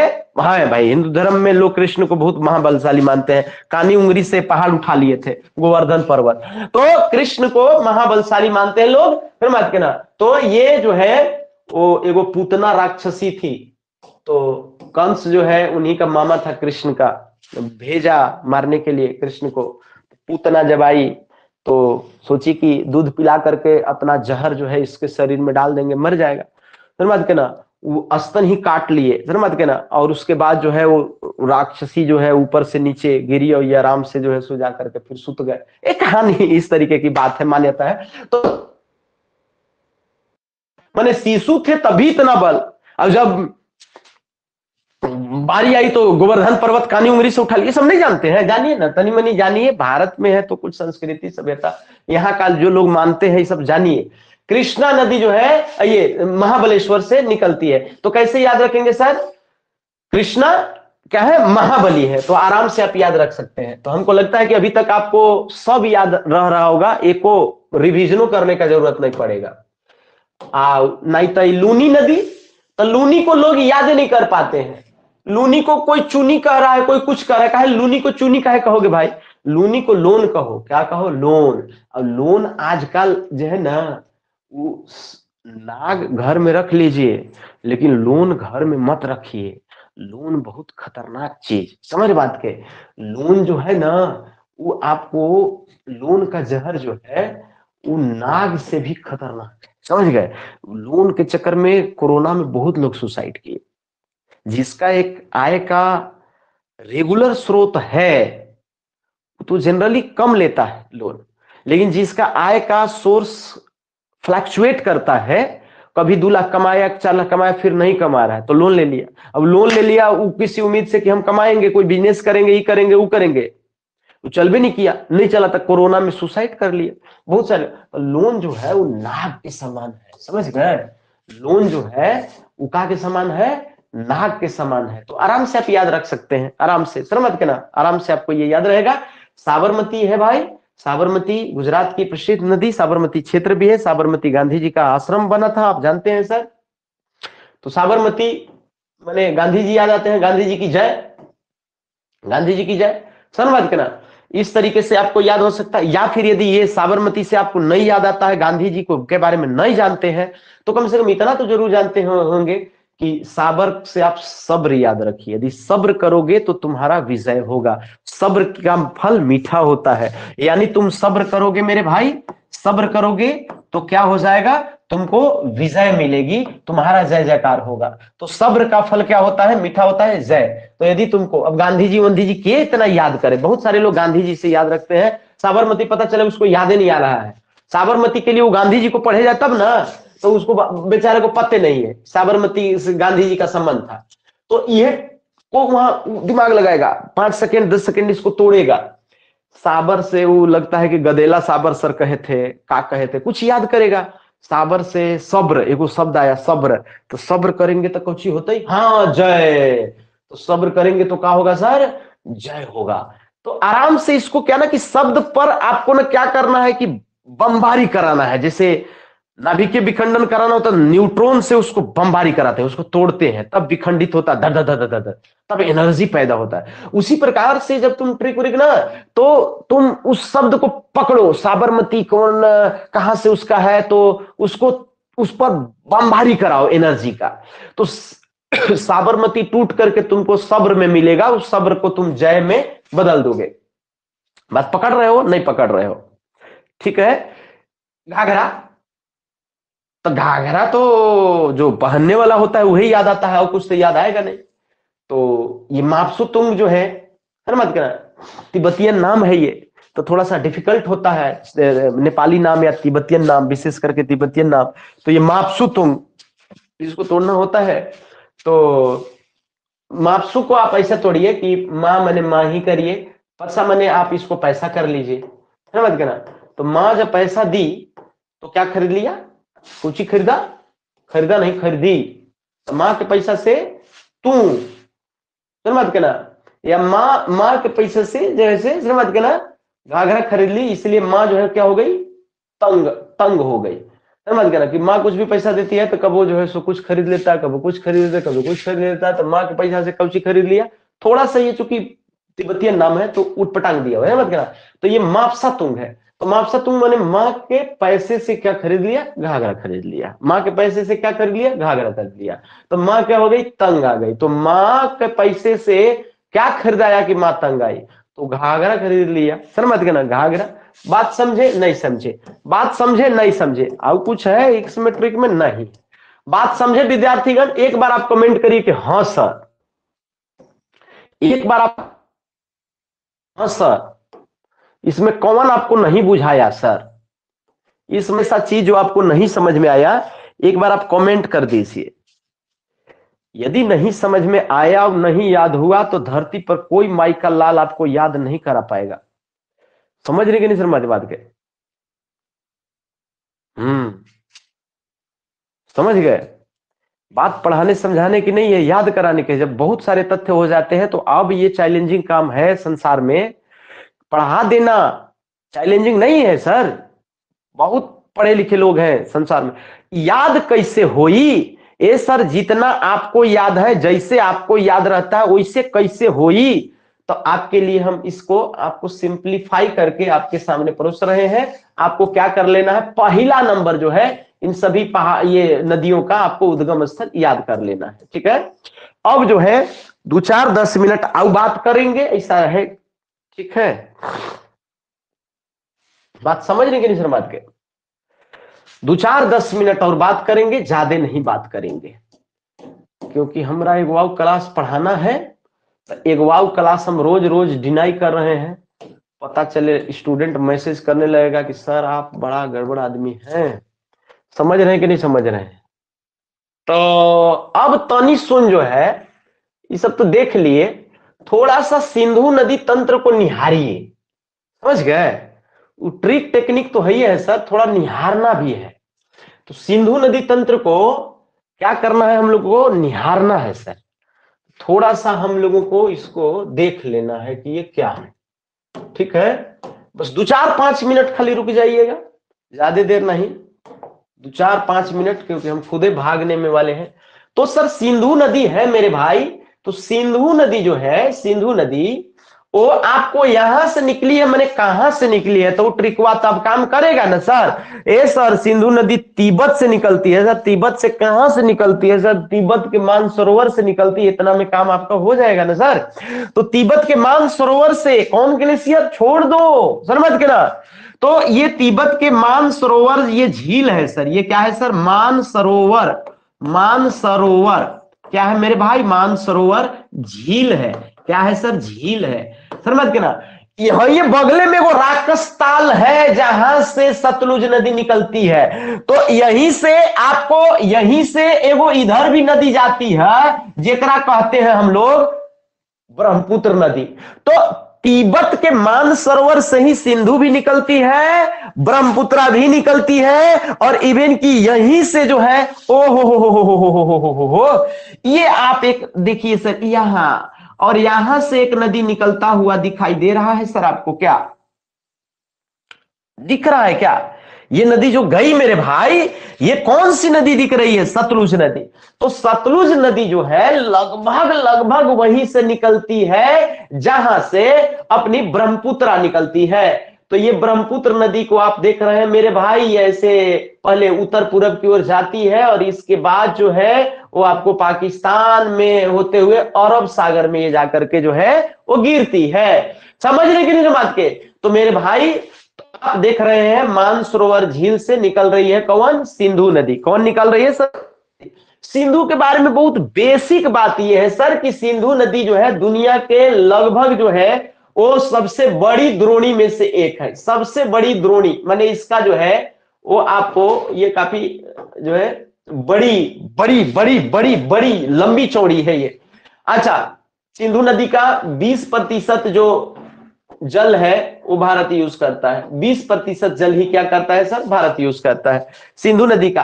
क्योंकि सिंधु और ये सिंधु नदी को लेकर के भारत पाकिस्तान में विवाद है। सिंधु, झेलम और चिनाब, तीनों नदियों का अधिकांश मजा पाकिस्तान लेता है। ऊपर की 3 नदियां सिंधु, झेलम और चिनाब, ये तीनों नदियों का अधिकांश मजा पाकिस्तान लेता है।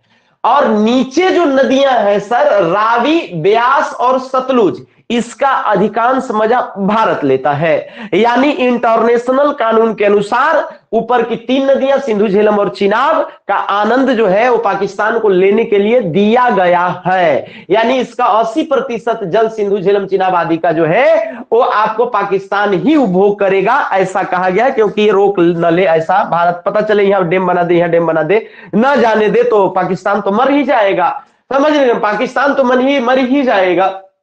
इसलिए जो है पाकिस्तान को कहा गया है कि भाई आप सिंधु का और झेलम का और चिनाब का आप 80% आप यूज कर लीजिए, 20% भारत काम चला लेगा। सिंधु नदी, बात पकड़ रहे विद्यार्थी गण, ये सिंधु नदी जो है वो आपको ऐसे आती है और यहां पर जो है, यहां पर भारत मत कहना, ये आपको एक जगह है दम चौक, तो ये दम चौक में जो है वो भारत में ये प्रवेश करती है हिमालय को काट करके। सिंधु जो है वो दम चौक में हिमालय को काट करके प्रवेश करती है और उत्तर पूरब की ओर ये आपको चली जाती है। उत्तर पूरब की ओर चलते बनती है। बात समझ गए बात के। यहां पर जो है सुसर, यहां पर इस क्षेत्र में आपको एक पर्वत दिखाई देता है जिसको हम लोग बोलते हैं सर नंगा पर्वत। क्या बोलते हैं सर? नंगा पर्वत। कौन बोलते हैं सर? नंगा पर्वत। कौन बोलते हैं सर? नंगा पर्वत। आपको पता होगा। तो नंगा पर्वत जो है वो आपको जो है नंगा पर्वत, समझ गए बात के। नंगा पर्वत यहाँ नहीं बल्कि ये छाप दीजिए, यहाँ ठीक है। यानी नंगा पर्वत के ये उत्तर से होकर के गुजरती है। इसको थोड़ा सा नंगा पर्वत के उत्तर से होकर के, तो सिंधु नदी दम चौक में ये प्रवेश करती है और ये आपको नंगा पर्वत के उत्तर होते हुए ये आपको जो है वो आपको पाकिस्तान में जो है सो चली जाती है। समझ लीजिए बात के। और यहां पर जो लद्दाख का क्षेत्र है सर, तो यहां एक जगह का नाम है जिसको हम लोग बोलते हैं बूंजी। क्या बोलते हैं? बूंजी। तब बूंजी के निकट से होकर के गुजरती है और ये आपको लद्दाख क्षेत्र से होते हुए जो है, और ये नदी जो है वो आपको कहां चली जाती है सर? तो ये आपको चली जाएगी पाकिस्तान में चली जाएगी। कहां चली जाएगी सर? पाकिस्तान में चली जाएगी। सिंधु नदी के बारे में ये बेसिक बात सर, सिंधु नदी की सहायक नदियां और सिंधु के और डिटेल पर हम लोग से चर्चा करेंगे नेक्स्ट टाइम में, ठीक है। एक बस मोटा मोटी आप समझिएगा। एक सर आपको सिंधु के बाद कौन नदी है सर? झेलम नदी। झेलम नदी आपको कहां से निकल रही है आप एक बार देखिए। तो झेलम नदी का अभी एगो ट्रिक बताए थे, एक बार आप कमेंट करिए कि झेलम नदी का ट्रिक क्या बताए थे, कहां से झेलम नदी निकलती है, एक बार आप कमेंट करिए। झेलम नदी कहां से निकलती है एक बार आप कमेंट करिए। झेलम नदी अभी ना बताया कि नाग काट दिया तो ठीक है, लेकिन शेष नाग काट दिया तो उसको झेल पाना संभव नहीं है। इसलिए जो है ये झेलम नदी कहां से निकलती है सर? तो झेलम नदी जो निकलती है सर, झेलम नदी जो निकलती है वो कहां से निकलती है? तो ये आपको शेषनाग झील से निकलती है, शेषनाग से। बात समझ रही कितनी बात के। और ये जो शेषनाग का जो क्षेत्र है सर, ये झेलम नदी जो शेषनाग से निकलेगी, शेषनाग के जगह पर एक वेरीनाग भी है। वेरीनाग, बहुत सारे नाग करके आपको यहाँ झील मिलेंगे कश्मीर के क्षेत्र में, वो हम आपको आगे बताएंगे। हम आपको भारत के सभी झील पर चर्चा करेंगे। तो ये आपको यहाँ शेषनाग के बगल में वेरीनाग है। वेरीनाग बहुत बड़ा झील है। वेरीनाग के बगल में शेषनाग है, तो शेषनाग से ये सर प्रसिद्ध है। ये श्रीनगर होकर के झेलम नदी सर गुजरती है। तो ये एक जगह का नाम है सर, जिसका नाम है सर श्रीनगर। कौन जगह का नाम है सर? श्रीनगर। आप जानते हैं सर श्रीनगर, नाम सुने हैं कि नहीं सुने हैं? तो श्रीनगर से जो है वो करके कौन सी नदी गुजर जाएगी सर? झेलम नदी। तो श्रीनगर से होते हुए जो है वो झेलम नदी गुजरेगी। और यहीं के आसपास आपको एक और झील है जिसको हम लोग बोलते हैं गुलर झील। श्रीनगर के आसपास ही एक और झील है जिसको हम लोग क्या बोलते हैं सर? उलर झील। समझ लीजिए इस बात के। तो आप क्या समझे सर कि झेलम नदी शेषनाग से निकलती है कश्मीर के क्षेत्र से। शेषनाग के बगल में एगो वेरीनाग जगह है सर, और ये ठीक है सर, शेषनाग वेरीनाग से निकलती है, ठीक है सर, समझ गए। अब ये जो आपको निकलती है सर, तो श्रीनगर होते हुए जाती है सर झेलम। कहां होके जाती है? श्रीनगर। और श्रीनगर होते हुए जाती है तो बीच में कहां पड़ता है सर? तो प्रसिद्ध उलर झील जो है, बूलर चाहे उलर, उलर झील जो है इसी के रास्ते में पड़ेगा। तो झेलम के रास्ते में कौन झील पड़ेगा सर? उलर झील, उलर, उलर झील जो है वो पड़ेगा। और ये झेलम नदी जो है, ये झेलम नदी, ओ हो, ये झेलम नदी यहां पर पाकिस्तान में चिनाब से आकर के मिलेगी, चिनाब से। ये आप देख रहे हैं चिनाब आया है। और इस जगह के नाम झंग है सर, झंग, झंग। तो पाकिस्तान में झंग के निकट जो है वो आपको झेलम नदी चिनाब से मिल जाती है। तो पाकिस्तान में झेलम नदी चिनाब से झंग के निकट मिलती है। कहां मिलती है? पाकिस्तान में झेलम नदी चिनाब से जाकर के झंग के निकट मिल जाती है। झंग जगह का नाम है सर। तो झेलम नदी के बारे में हमने क्या क्या बोला? झेलम नदी कश्मीर के आपको वेरीनाग के बगल से शेषनाग से निकलती है, पहली बात। दूसरी बात कि ये श्रीनगर से होकर गुजरती है। और तीसरी बात कि श्रीनगर के ही आसपास एक बुलर झील है सर, बुलर झील के पास से गुजर जाती है सर। कौन सर? ये झेलम नदी सर। बात पकड़ रहे हैं कि नहीं पकड़ रहे हैं? अब ये झंग के निकट जो है, ये झंग के निकट जो है ये चिनाब से मिल जाती है। तो झेलम किससे मिलती है? तो झेलम चिनाब से मिलती है। झेलम किससे मिलती है? चिनाब से मिलती है। चिन्हब, समझ के ना, चिन्हब। तो ये चिनाब से मिलती है। तो आप सिंधु के बारे में बेसिक बात अभी हम लोकेशन बता रहे हैं कि कैसे कैसे क्या होता है। बाकी जो है लंबाई चौड़ाई की करेंगे तो कंफ्यूज आ जाओगे ना। इसकी सहायक नदी यदि बाकी जैसे सिंधु की भी और तमाम सहायक नदी जैसे नुब्रा हो गया, श्योक हो गया, बहुत सारा, तो इस सब को यदि करने लगे समझ के ना, तो ये या पाकिस्तान की ढेर सारी नदियां ला करके मिलती है तो कंफ्यूज आ जाओगे। बात समझो, एक ठोस बात जानो, ठोस बात जानने के लिए अनलिमिटेड बहुत सारी बातें हैं संसार में, लेकिन जो ठोस जितना जानना चाहिए उतना हम आपको स्पष्ट करके बता रहे हैं। नहीं तो नदी में लोग, बहुत सारे लोग उलझ जाते हैं। चिनाब नदी, चिनाब नदी, चिनाब दो सरिताओं से मिलकर के बनती है, एक चंद्रा और एक भागा। समझ बात कह रहा। तो चिनाब नदी जो है वो आपको यहां देखिए दो आपको नदियां हैं सर। एक का नाम रहेगा चंद्रा और दूसरा रहेगा भागा। देखो च से चंद्रा, च से चिनाब, तो चंद्रा भागा मिल के चिनाब बना, तो कोई बड़ी बात नहीं है सर। चंद्रा भागा मिल के चिनाब बना, चंद्रा भागा मिल करके चिनाब बना, चंद्रा भागा मिल करके चिनाब बना। अभी तक आपने देखा तीसरी नदी पर चर्चा कर रहे हैं। ये तीसरी नदी इसका सोर्स तीसरा जगह है। मतलब पहला नदी जो है वो भारत से निकलबे नहीं करता है। पहली नदी जो निकलती है वो तिब्बत के मानसरोवर झील से निकलती है, पहली बात, ये सिंधु नदी। अब ये जो झेलम नदी है वो कश्मीर से ही निकलती है, लेकिन शेषनाग नामक जगह से निकलती है। तीसरी नदी जो है वो कश्मीर की है, ये नहीं है, हिमाचल प्रदेश की है सर, चिनाब नदी। तो पहली नदी आउट ऑफ कंट्री, दूसरी नदी कश्मीर की है, तीसरी नदी हिमाचल प्रदेश की है। बात पकड़ने का प्रयास करो। एक जैसा पाठे से देख रहे हैं सर, चित्र तो देखे हैं सर, सिंधु झेलम चिनाब, हाँ हाँ हाँ हाँ हाँ, सवाल आया तो हाँ हाँ हाँ हो गया, गलती हो गया। अरे सिंधु नदी आउट ऑफ कंट्री, तिब्बत के पठार से निकलती है, तिब्बत मानसरोवर झील से, ठीक बात है सर। और झेलम नदी शेषनाग से निकलती है सर, शेषनाग को आप झेल नहीं पाइएगा। और चिनाब नदी सर चंद्रा और भागा दो सरिताओं से मिलकर के बनी है, ये हिमाचल प्रदेश में बनता है सर, ये हिमाचल प्रदेश का ये जगह है सर। अब ये चिनाब काय बताए थे, कि अब चिन्ह है, अब रोहित के टांग टूट गया ना, नजर मत के ना, तो रोहित का क्या टांग टूटा, और रोहतांग दर्रे के पास एक बारा लाचा ला, तो बारा लाचा ला के पास से निकलती है। ये बड़ा लोचा हो गया, चिन्हा भी नहीं रहा है रोहितवा। रोहितवा के टांग तोड़ा, कौन तोड़ा? तो रोहतांग दर्रे से कौन निकला? ब्यास और रावी। अभी अभी नीचे वाला ये ब्यास और रावी कहां से निकलेगा? रोहतांग दर्रे से। चिन्हा भी नहीं रहा है बेचारा, क्योंकि कहां से निकला? बहुत लोचा हो गया, बाड़ा लोचा हो गया, इसलिए बाड़ा लाचा ला दर्रा से ये निकलता है सर। कौची? चिन्हा। चिन्हा भी नहीं रहा, बहुत लोचा हो गया। अभी तो बताए, भाग गया, चंद्रा भागा, बहुत लोचा हो गया, कांड हो गया। तो चंद्रा भागा जो है वो आपको चिनाब। तो आप बात पकड़ने का प्रयास करिएगा। ये हरियर का नदी बना रहे हैं सर, आपको दो करियाका से मिल करके बना है। ये नदी आप देखिए सर, ये झंग के पास जा करके और ये करीबा से मिल गया, मतलब झेलम और चिनाब जो है वो झंग के निकट, पाकिस्तान के झंग के निकट ये मिल गए सर। चिनाब नदी जो है वो चंद्रा और भागा दो सरिताओं से मिलकर के बनी है सर। चिनाब नदी हिमाचल प्रदेश, HP, हमार पापा,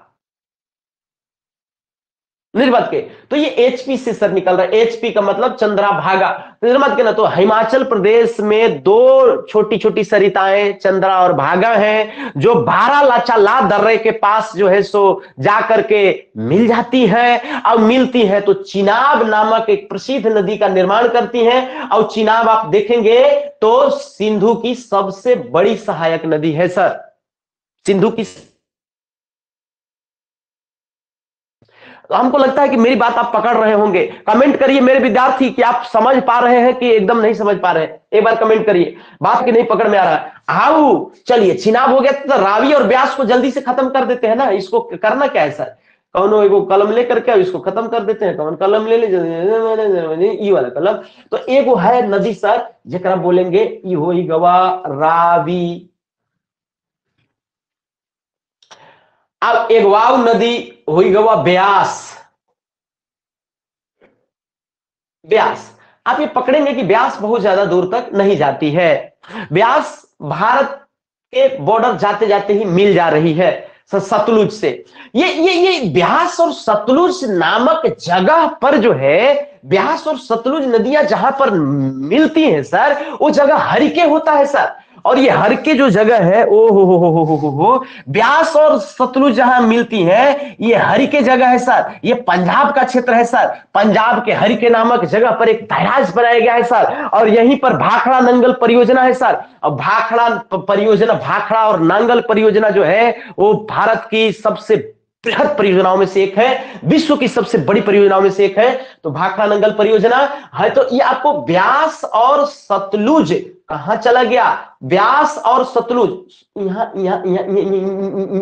यहां हरि पे लिख दिए, यहां ना करना था।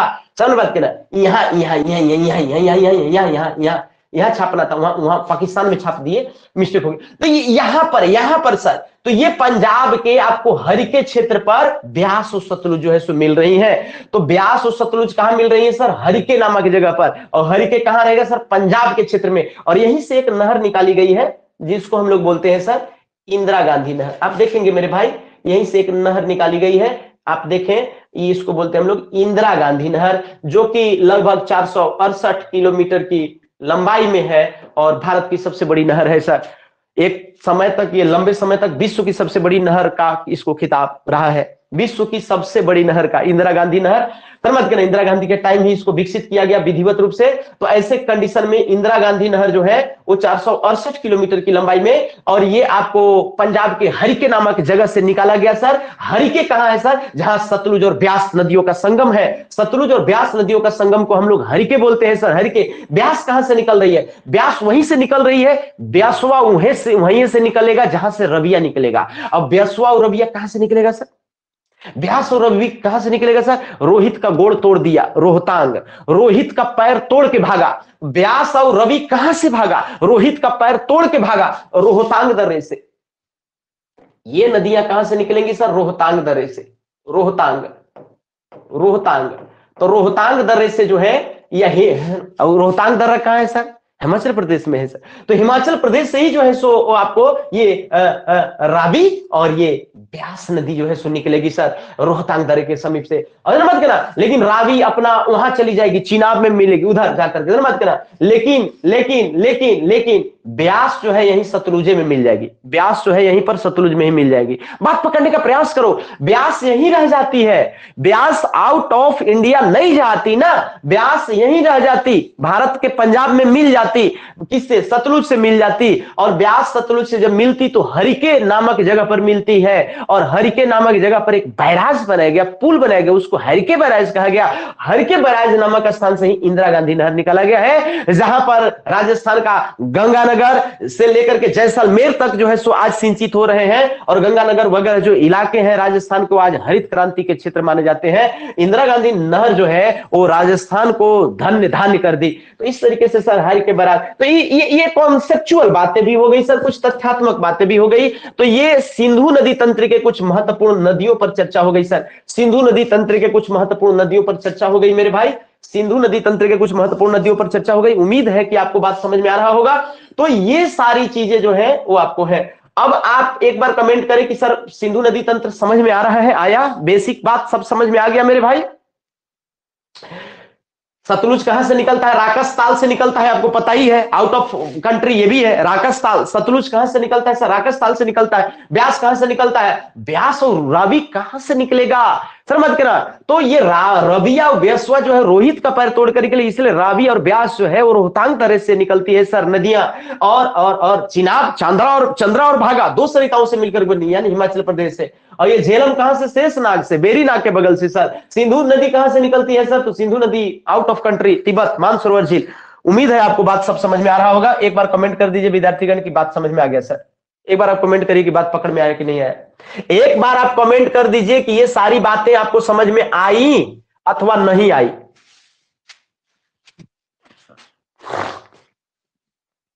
अच्छा, समझ में आ गया, ठीक है। समझ में आ गया तो ठीक है। अब आज चूंकि एक बार हमको क्लास पढ़ाना है, मन तो कर रहा है कि आओ बताएं, ठीक है, लेकिन मन कर रहा है कि आओ बताएं, बहुत सारा चीज बताते रहे, समझ गए ना। अभी बहुत सारा ट्रिक, अभी आपको एक मस्त मस्त चीज आपके लिए, बहुत शानदार शानदार बात, आप आश्चर्य हो जाएंगे। इतना बेहतरीन बेहतरीन ट्रिक आप कोई सोचा नहीं होगा, समझ बात के ना, कोई सोचा नहीं होगा। तो ये सारी चीजें हैं सर, कुछ ट्रिक कुछ टेक्निक जिससे आपका पूरा ज्योग्राफी मैं आपका संसार हो जाएगा, पूरा याद हो जाएगा, पूरा चीज याद हो जाएगा। कॉन्सेप्ट तो कॉन्सेप्ट है ही है, तो सभी को पढ़ाना कौन बड़ी चीज है सर, याद करवाना कठिन है, पढ़ाना कोई बड़ी चीज नहीं है ना। पढ़ा दो बात करा, सामने रहते तब तो ऐसी खाली हम खड़ा हो जाते तो याद हो जाता, लेकिन हम ऑनलाइन में है तो तनी सुन वर्चुअल क्लास हो जाता है, समझ रहे बात के ना, तो थोड़ा दम लगाना पड़ता है। तो हम तो बिना दम लगे समझा देते हैं, इसे खाली खड़ा हो जाते समझ में आ जाता है, लेकिन बात याद कराने का है। चलिए हम लोग बात करेंगे सर अगले दिन। अब हम लोग क्या बात करेंगे अगले दिन, तो आज की क्लास को बस हम इतना ही करते हैं। हम कोशिश कर रहे हैं कि अभी नेक्स्ट क्लास एक हमारी है उसको पढ़ाने का, ठीक है, 15 मिनट बाद दूसरी क्लास पढ़ाने का प्रयास करेंगे। तो जो विद्यार्थी वो वाले होंगे, पोल साइंस वाले, ये वाले अभी जो पढ़ना है जिनको, वो आप 15 मिनट बाद वेट करिएगा, क्लास शुरू हो सकती है, चलिए बहुत बहुत धन्यवाद आप सभी का।